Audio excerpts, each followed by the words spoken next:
Just go with the question number 53। Turbine एक ऐसी चीज़ है जो मैं जितनी भी चीज़ें बहुत गहराई में पढ़ता हूँ उस उतनी मैं नहीं पढ़ पाया, ऊपर ऊपर से ही पढ़ पाया हूँ उसको मैं। जितना क्लास में समझा था वो मैं बता देता हूँ, ठीक है। क्वेश्चन नंबर 53 है। अच्छी बात ये होगी कि अगर आपको सवाल में भी डायग्राम दे दें पेपर में तो आपके लिए बहुत ज़्यादा आसानी हो जाएगी। देखो इस डायग्राम के मुताबिक ना बहुत चीज़ें आसान हो जाएंगी। जो ट्रायंगल्स का सबसे ज़्यादा इशू है सबको, वो इशू आपका पूरा हो जाएगा। देखो यार, आपके जो रिएक्शन टरबाइन है इसमें याद रखना, मैं आपको डिफरेंस बता रहा हूँ ये तीन चीज़ों में। एक आपका सेंट्रीफ्यूगल पंप होता है, वो यूं करके ब्लेड होता है, एक्सियली वेलोसिटी आती है, ये 1 पॉइंट होता है, ठीक है। और जो ब्लेड है इसके बाहर से वेलोसिटी निकलते निकलते आगे जाती है, ठीक है। ये ब्लेड वेलोसिटी आती है। ये रिलेटिव वेलोसिटी, मतलब अगर ब्लेड रुका हुआ है तो जाहिर है जो ब्लेड की डायरेक्शन जो कर्व जा रहा है उसी के टेंजेंट वेलोसिटी जाएगी, रिलेटिव डब्ल्यू। ये आपका यू होता है। और वी जो है वो आपकी यहाँ कहीं जाती है, जो कि डब्ल्यू के साथ कोई एंगल बनाती है अल्फ़ा। और इस तरह जो आउटलेट है ब्लेड के साथ लाइन पे जो जाता है वो W2 होता है। ब्लेड वेलोसिटी जो आउटर डायमीटर है उसके टेंजेंट वो U होता है। और जो V होती है वो यहाँ पर अल्फ़ा एंगल बनाती है। बेसिक ट्रायंगल है, पावर प्लांट की तरह रट्टा मारना है हमने। तकरीबन क्या हर पंप में यही आपका ट्रायंगल है सेंट्रीफ्यूगल पंप्स में। एक तो ये चीज़ हो गई। दूसरी बात अगर हम बात करें, ये पॉइंट 1 है, ये पॉइंट 2 है। दूसरी बात अगर हम बात करें पेल्टन टरबाइन की, पेल्टन ही होता है ना, हाँ, बकेट वाला जो होता है, उसका जो हमारा जो कर्व या ब्लेड बनता है वो इस तरह का कुछ बनता है, इस तरह का, ठीक है। यहाँ से स्ट्रेट पानी आता है, सेंटर में से आता है, याद रखना, यूं जाता है और यूं पानी जाता है। तो हम क्या करते हैं, हम इसमें से एक को सॉल्व करते हैं, या तो ऊपर वाला सॉल्व करो या नीचे वाला। हमने जो सवाल सर ने कराया है उसमें जो है हमने नीचे वाला ब्लेड को अज्यूम किया हुआ है कि हम नीचे वाले ब्लेड से ही फ्लो लेकर जा रहे हैं। तो जो आपका इनलेट आउटलेट बनता है वो ये बनता है। देखो यहाँ से आपकी वी आता है, ये टोटल वेलोसिटी है। अच्छा, हमेशा इनलेट पे याद रखना है, इनलेट पे जो टोटल वेलोसिटी है वो बराबर होती है U1 प्लस V1 के, W1 के। जाहिर सी बात है यार, जो जेट में से वेलोसिटी निकल के आ रही है, बकेट में क्या होता है, यहाँ पर ना एक नोज़ल लगी हुई होती है, सही है। नोज़ल मतलब जेट, नोज़ल को हम जेट बोलते हैं, जेट वेलोसिटी जेट। यहाँ से V1 स्ट्रेट V1 की स्पीड से पानी निकल के लगेगा बकेट पे। अपनी वेलोसिटी, आधी वेलोसिटी या कुछ वेलोसिटी अपनी बकेट को देगा जिससे बकेट मूव करेगी, और कुछ वेलोसिटी से ये यहाँ से निकल के बाहर चला जाएगा, ठीक है। तो बकेट को देने वाली U1, रिलेटिव वेलोसिटी बाहर जाने वाली दैट इज़ W1, ठीक है। तो ये रिलेशन आपको इनलेट पे समझ आ गया। हमेशा याद रखना पेल्टन व्हील का इनलेट पे सिर्फ ये रिलेशन है, आउटलेट पे क्या है, गौर से देखो। जो ब्लेड के थ्रू यूँ जाता है उसको हम कहते हैं W। ब्लेड आपका किस डायरेक्शन में मूव कर रहा है, U डायरेक्शन में मूव कर रहा है। और जो आपका जो V बनेगा यहाँ पर, जो ये V1 है, ये W2 है, ये U2 है, जो आपका V2 है वो आपका किस तरह बनेगा यहाँ पर, ये आपको देखना पड़ेगा, एक मिनट। जो V है वो आपका क्या क्या बनेगा, वो आपका बनेगा U करके बनेगा, जो कि आपका U के साथ एक एंगल बना रहा होगा अल्फ़ा, ठीक है। तो इस V के दो कंपोनेंट ब्रेक हो सकते हैं V2 के, क्योंकि ये किसी एंगल पे लग रहे हैं। V2 के कौन से कंपोनेंट होते हैं, एक कंपोनेंट होता है आपका V रेडियल, और दूसरा कंपोनेंट आपका कौन सा होता है, V टेंजेंशियल, V थीटा, ठीक हो गया। अब ये जो ट्रायंगल है इसकी प्रोजेक्शन मैं यहाँ पर ला सकता हूँ यूँ करके, यूँ। तो ये W2 आ गया, ये आपका V थीटा हो गया, ये आपका U2 हो गया। तो अब आपको समझ आ गया कि भाई आपका जो पेल्टन व्हील है उसका आउटर ट्रायंगल हमेशा इस तरह का बनेगा, ठीक है। ये आपको बेसिक पता चल गया। हो सकता है थोड़ी सी चेंजेस मैं बाद में बता दूँ जब पेल्टन कराऊंगा, मैं सिर्फ ऊपर से ओवरव्यू दे रहा हूँ। अब रिएक्शन की बारी आ गई। She reaction is a completely different thing. Reaction में हो क्या रहा है, देखो, रिएक्शन टरबाइन, फ्रांसिस टरबाइन कहते हैं, जो रिएक्शन टरबाइन का हम यूज़ कर रहे हैं यहाँ पर वो है फ्रांसिस टरबाइन, सही है। फ्रांसिस टरबाइन का क्या सीन है, यहाँ पर फ्रांसिस टरबाइन में एक सबसे पहले एक स्टे वेल्व होते हैं, स्टे वेल्व। ये क्या करते हैं, ये थोड़ी सी स्पीड बढ़ाते हैं पानी की, यहाँ से जो पानी आ रहा है उसकी थोड़ी सी स्पीड बढ़ाते हैं। उसके बाद आपका लगा होता है गेट वेल्व। गेट वेल्व यूँ करके वेल्व लगे होते हैं जो जिसको आप कंट्रोल करते हो, खोल बंद करके इसका एंगल चेंज करते हो। ये आपका नोज़ल की तरह काम करेगा। अगर आप गेट वेल्व को ऐसे प्लेस करो कि ये एक प्रेशर बढ़ा दे, प्रेशर कम कर दे, तो ये एक नोज़ल का काम करेगा। तो आपका ये क्या होगा, ये जेट हो जाएगा, और जेट का एंगल, नोज़ल एंगल अल्फ़ा होता है, ठीक है। इसका मतलब ये है कि जो भी गेट वेल्व से पानी आएगा प्रेशर से, वो जो एंगल बनाएगा ब्लेड के साथ वो एंगल होगा अल्फ़ा। अगर सवाल में मांगा हुआ है कि गाइड वेन एंगल, इन सबको ना वेन बोलते हैं, when, VANE, guide when angle मांगा हुआ है तो इसका मतलब अल्फा मांगा हुआ है। इसी तरह जो रनर ब्लेड है आपके, रनर ब्लेड कौन से होते हैं, जो भी टरबाइन के पास ब्लेड है यहाँ पर हम उन्हें क्या कहते हैं, रनर वेन बुलाते हैं। यहाँ पर इम्पेलर में हम इम्पेलर कहते हैं, बकेट इम्पल्स में हम इसको बकेट कहते हैं, फ्रेंचेस में हम इसको रनर कहते हैं, रनर वेन। ठीक है, तो ये काफ़ी सिंपल है। यहाँ पर जो डायग्राम गिवन है, वैसे जो ओरिजिनली फ्रेंचेस में जाता है वो ऊपर से नीचे पानी जाता है, नीचे से भी जा सकता है, कोई मसले की बात नहीं है। तो जो हमारा जो सवाल है, इन लोगों ने क्या बोला है, इन लोगों ने बोला हुआ है एन इनवर्ड फ्लो। इनवर्ड का मतलब है कि ऊपर से नीचे अंदर की तरफ आएगा। अगर आउटवर्ड फ्लो होता तो आप जो वेलोसिटी ट्रायंगल है वो ऊपर की तरफ बनाते। ठीक है, डायग्राम आपको गिवन है, गौर से देख लो डायग्राम क्या है। बेसिक मैंने आपको बता दिया यहाँ पे, ये आपकी डायग्राम आ गई है। यहाँ पे क्या हो रहा है देख लो, ये जेट लगा हुआ है। ठीक है, जेट से आपका स्ट्रेट आ रहा है यहाँ पे V1 यहाँ पर आके टकराएगा। ठीक है, एक चीज़ तो ये हो गई V1। और क्या होगा, मैंने आपको क्या बताया था कि जो W होता है, W कौन सा होता है, जो ब्लेड है, ब्लेड की लाइन में ही जो आपकी वेलोसिटी होती है वो W होती है। तो ये W है, ये V है, और ब्लेड वेलोसिटी आपकी कौन सी है, न्यू एक्स एक्सेस में। तो ये आपके पास एक ट्रायंगल बन गया। ठीक है, अब आप कंपोनेंट कैसे ब्रेक करोगे इसके, पहले ट्रायंगल समझ लो। सही, ये इनलेट का ट्रायंगल बन गया, आउटलेट का ट्रायंगल देख लो। जो भी ब्लेड है उसकी लाइन में लेकर जाओ तो हमेशा W बनता है। ये गौर से देख रहे हो, जो भी ब्लेड है उसकी लाइन में ले जाओ तो ये आपको बनेगा W। ब्लेड वेलोसिटी आपको पता है कैसे जा रही है, ब्लेड वेलोसिटी U करके जा रही है, U। और जो आपका V बनेगा वो इस तरह बनेगा कहीं बीच में, अभी आपको नहीं पता क्या। तो इनको जब आप जोड़ोगे तो आप इसको हेड टू टेल से ऐसे जोड़ सकते हो। ये इस तरह का ट्रायंगल बन गया जैसे यहाँ बना हुआ है। ठीक है, अंदर बना हुआ है, मतलब इस U को आप यहाँ पर प्रोजेक्ट कर सकते हो। या तो U यहाँ प्रोजेक्ट कर दो, यहाँ पर ना W को उठा के यहाँ पर प्रोजेक्ट कर दो, एक ही चीज़ है, ये प्रोजेक्शन कहलाती है, आप कर सकते हो, इसमें कोई मसला नहीं। तो आपको ये समझ आ गया। रेडियस देख लो, शुरू से लेकर रनर तक का जो रेडियस है वो आपका अच्छा, इन लोगों ने R1 R2 उल्टा लिया हुआ है यार। जो इन लोगों ने सवाल सॉल्व किया हुआ है ना यहाँ पर न्यूमेरिकल में, यहाँ पर तो सबको लग रहा है कि यार ये D1 D2 गलत लिया हुआ है, इनर और आउटर। जबकि यहाँ पर इन लोगों ने, वैसे तो अक्सर ये होता है ना, छोटे वाले को हम R1 कहते हैं, बड़े वाले को R2 कहते हैं। इन लोगों ने उल्टा किया हुआ है, इन लोगों ने बड़े वाले को R1 बोला है, छोटे वाले को R2 बोला हुआ है। तो इसलिए सबको लग रहा है कि यार सवाल गलत सॉल्व हुआ है, तो ये इशू आ रहा है सवाल में। सही है, मैंने थोड़ा सा ओवरव्यू दिया, मैं सवाल शुरू करूँ। देखो, इनवर्ट फ्लो रिएक्शन टरबाइन है, सप्लाई हेड H दिया हुआ है, द मैक्सिमम डिस्चार्ज Q दिया हुआ है, Q दिया हुआ है। The outer diameter of runner is twice the inner diameter. इसका मतलब ये है कि जो आउटर डायमीटर D2 है वो 2D1 के बराबर है। ये क्या सीन है, लेकिन असली में तो होना ही चाहिए, लेकिन इन लोगों ने क्योंकि लेट अलग किया हुआ है, इन लोगों ने इनर डायमीटर को 2 बोला हुआ है और आउटर को 1 बोला हुआ है। तो यहाँ पर क्या हो जाएगा, D1 is equal to 2D, उल्टा हो जाएगा, क्योंकि इन लोगों ने जो डिनोशन है वो उल्टी की हुई है। अब अगर आपको डायग्राम में डिनोशन उल्टी दे दे पहले से, तो आप भी उल्टी डिनोशन से लेकर सॉल्व करना। ठीक है, अगर नहीं देते तो आप अपनी तरफ से खुद लिख सकते हो कि यार ये छोटा वाला D1 है, बड़ा वाला D2 है। वैसे तो R है ना, ये आधा है, तो पूरे की बात हो रही है यहाँ पर।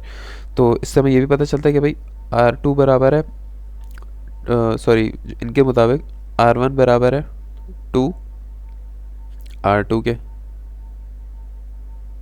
ठीक है, अब हमारे पास क्या आ रहा है, velocity of flow is constant. जब भी वेलोसिटी ऑफ फ्लो कांस्टेंट है, इसका मतलब ये है कि जब जो टरबाइन के ब्लेड से वेलोसिटी आके बाहर गई है, रेडियल वेलोसिटी VR1 वो बराबर होगी VR2 की, क्योंकि इनके दरमियान कोई फ्रिक्शन नहीं है। हमने पढ़ा है ना VR2 पावर प्लांट में पढ़ा था ना, VR2 upon VR1 is equal to friction factor.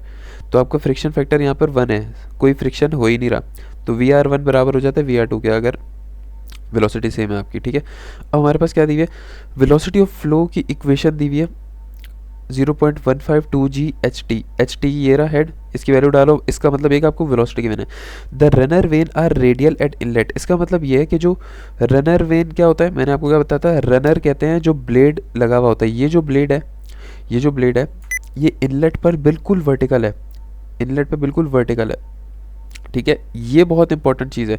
इससे आपको क्या पता चलेगा, इससे आपको पता चलेगा यार जो जेट से आ रहा है ना, जेट से वेलोसिटी आ रही है वो तो एक सर्टेन एंगल पर आ रही है, लेकिन क्योंकि हमारा जो इनलेट पे एंगल है, इनलेट पे ब्लेड एंगल है, इन लोगों ने ये ब्लेड एंगल है, से हॉरिजॉन्टल एक्सिस से जो ब्लेड एंगल है ये कितना है 90।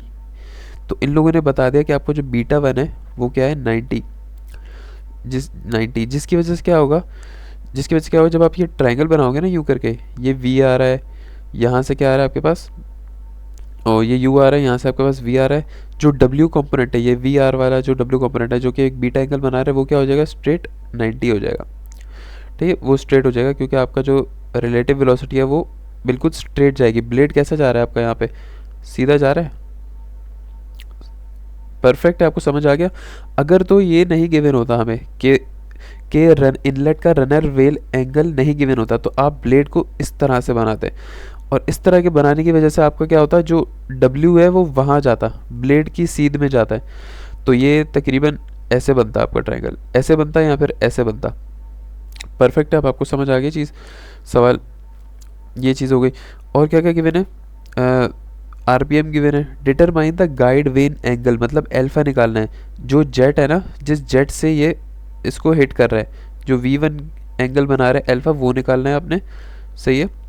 The when angle at the exit, मतलब वेन एंगल क्या होता है, रनर पे ही वेन एंगल बीटा 2, ये जो ब्लेड है इसके एंड पे ब्लेड एंगल निकालो, बीटा 2 क्या है।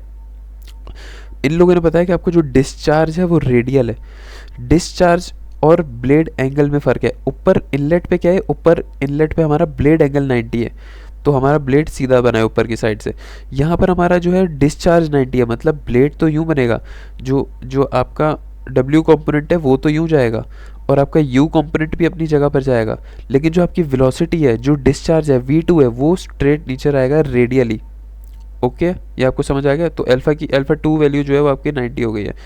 Width of the runner blade and inlet and outlet, तो B1 और B2 ये विड्थ है रनर ब्लेड की, मतलब ये वाला विड्थ और ये वाली विड्थ आपने निकालनी है।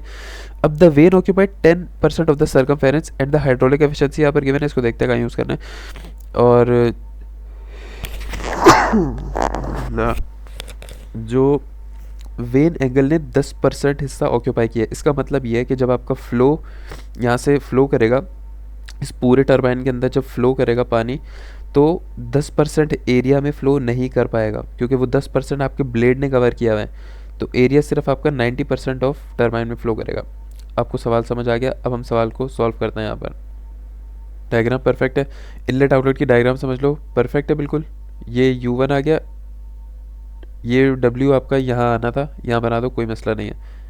ये आपका V आ गया, ठीक है। V के दो कंपोनेंट ब्रेक होंगे, एक ये वाला कंपोनेंट ब्रेक होगा, सही है। तो ये वाला कंपोनेंट कहलाता है V θ1 जो कि U के बराबर है क्योंकि U की लाइन पर ही आ रहा है, और ये वाला कंपोनेंट बनाता है VR1 जो कि W के बराबर है ठीक है। ये आपका इनलेट है। आउटलेट पे क्या हो रहा है, radial discharge, blade velocity as it is, और जो W2 है वो ब्लेड की सीध में सीधा सीधा। अब आप इसको कैसे कर दो, प्रोजेक्शन कर लो तो ज़्यादा आपके लिए आसानी हो जाएगी। V2 ऐसे, V2 का कंपोनेंट नहीं ब्रेक होगा क्योंकि V2 का कंपोनेंट तब ब्रेक होता है जब किसी एंगल पर V बन रहा होता है। ये आपका ये आ गया V2, ये आपका U आ गया। अगर मैं W की प्रोजेक्शन यहाँ पर कर दूँ यूँ करके, तो ये मेरे पास एक परफेक्ट ट्रायंगल बन गया। ये मेरे पास एक थीटा है, ये थीटा क्या होता है, देखो हमेशा ब्लेड कैसा आ रहा है, मेरा ब्लेड आता है यूँ करके, ठीक है। और ब्लेड एंगल क्या होता है, एक्स एक्सेस से मेरा ये वाला डिस्टेंस, एक्स एक्सेस से मेरा ये W वाला डिस्टेंस, ये मेरा β2 ब्लेड एंगल होता है, सही है। और मेरा जो ट्रायंगल है उसके अंदर कौन सा थीटा है, उसके अंदर है थीटा।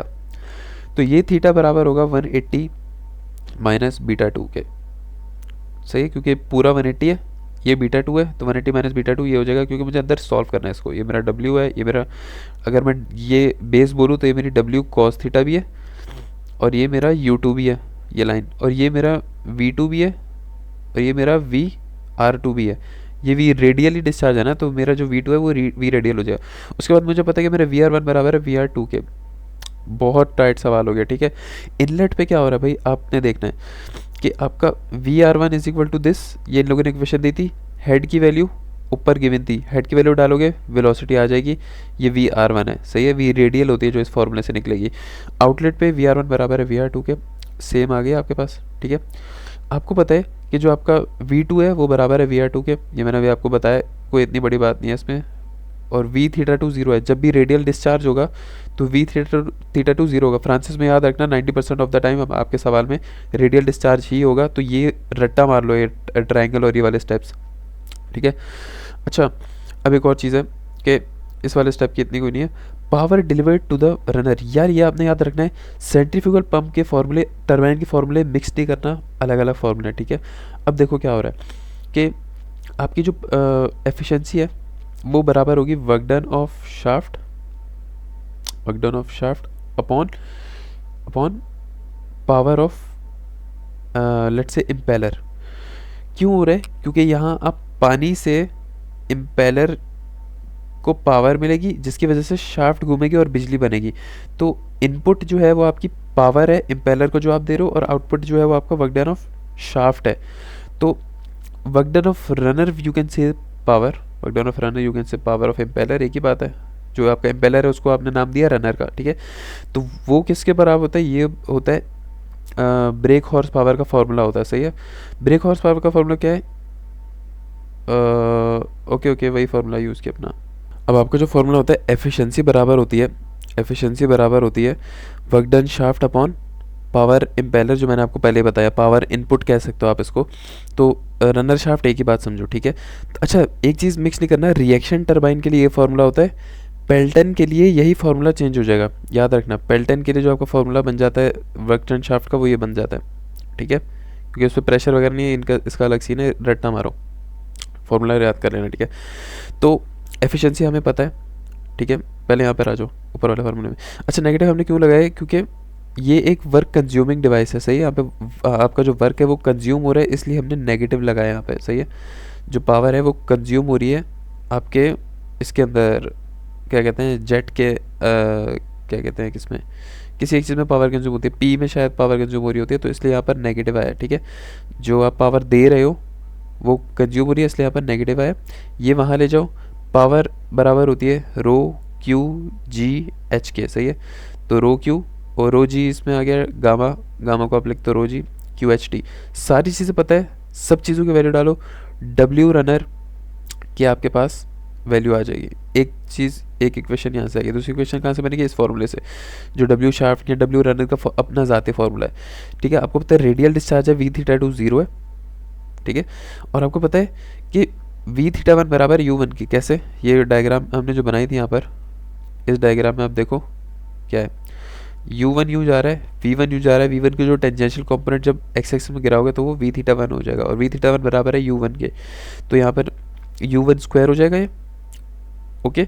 और मास फ्लो रेट कैसे निकाल लोगे? मास फ्लो रेट बराबर होता है रो ए वी के, ठीक है। ऊपर आपने वेलोसिटी आपने निकाल लिया, ठीक है। डेंसिटी आपको पता है पानी की, area pi by 4 D square for runner डाल दोगे।